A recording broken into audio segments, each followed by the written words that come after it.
people, welcome back. Today we're in Geneva, or as us Americans like to say, Geneva. Real quick before we get started, this will be my last Switzerland video. I know, but I lost the footage for Locarno and Lugano, the traditional Italian-speaking regions of Switzerland, and I am highly disappointed in myself, but it is what it is. All of our previous destinations in Switzerland were German-speaking, and now we switched to a French-speaking region, Geneva. First item on the must-do list, take a tour of Lake Geneva. Hopefully we can get some views of Mont Blanc.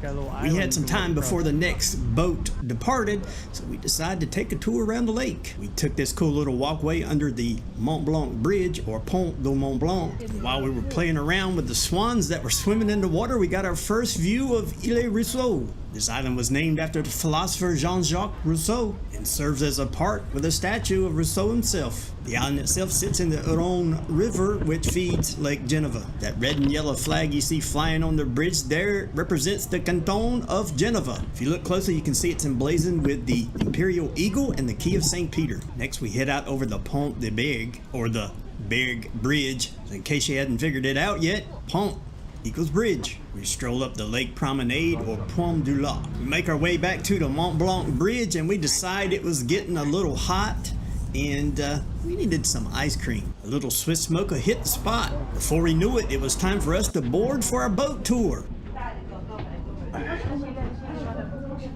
Now, we had plans later in the day to visit a popular castle, so we couldn't be on the water all day, so we did choose the shorter boat tour. The boat departs and we head across Lake Geneva to pick up a few more passengers.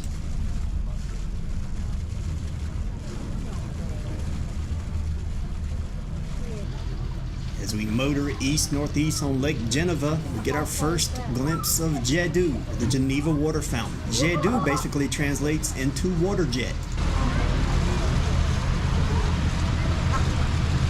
Did you know the boundary between Switzerland and France runs lengthwise of Lake Geneva? That's right, one side is referred to as Lake Geneva, the other, Lac Léman. As I start to pan the camera east, I start to see the magnificent Mont Blanc come into view.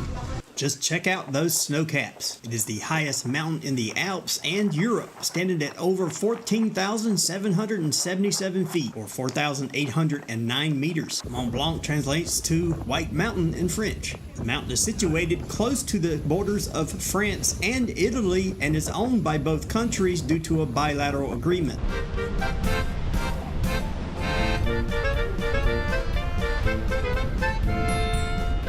Make our way back to port, we pass the Phare de Paquis. This lighthouse is a popular relaxation destination for the locals and visitors alike. Just check out all of the people relaxing here. I also hear this place is pretty popular in the evening when the moon is lit.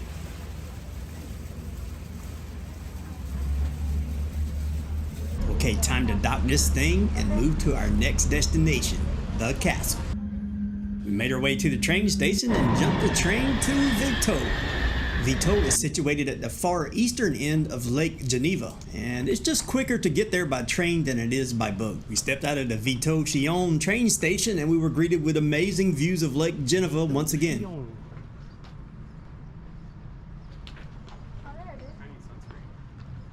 Our destination, Chateau de Chillon, the Chillon Castle.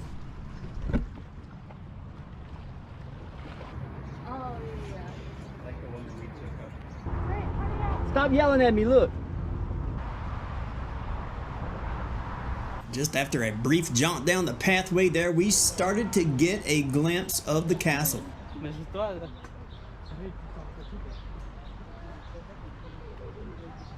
Right away, you can tell how they turned this castle into a fortress with moats and slope walls. Le Dent du Midi, that's the mountain range you see in the background there with the jagged edges. It means the tooth of the noon. We proceed to enter the castle with our Swiss travel pass. It does come in handy.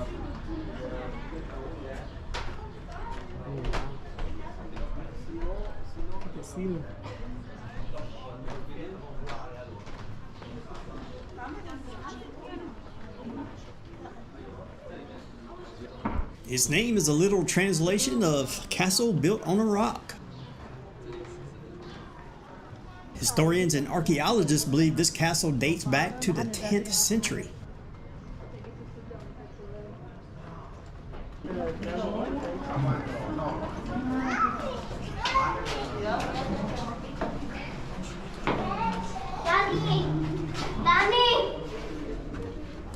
Dining room.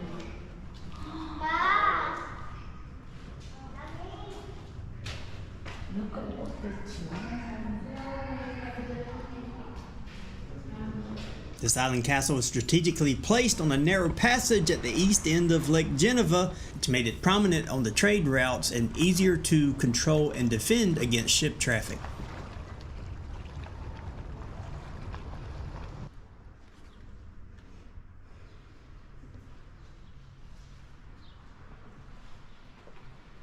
Many of the rooms in this castle house various furniture pieces, most of which date back to the 17th and 18th centuries.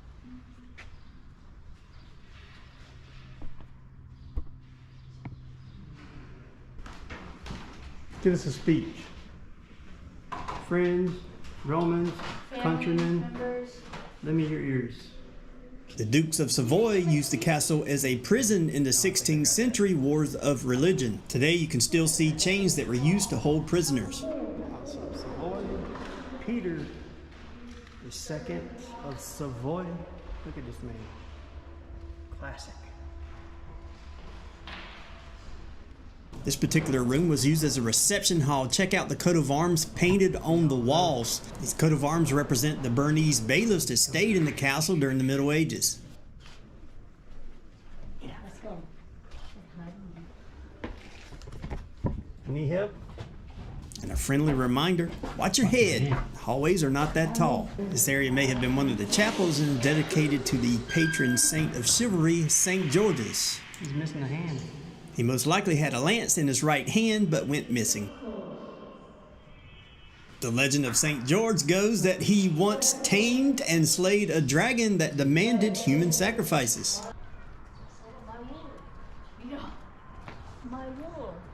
Oh, there she is. We found the wood for the fires.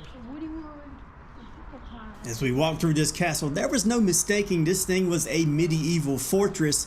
We saw various wagons and carts, and they were all part of the arsenal. I can only assume this one looks like some kind of launch mechanism.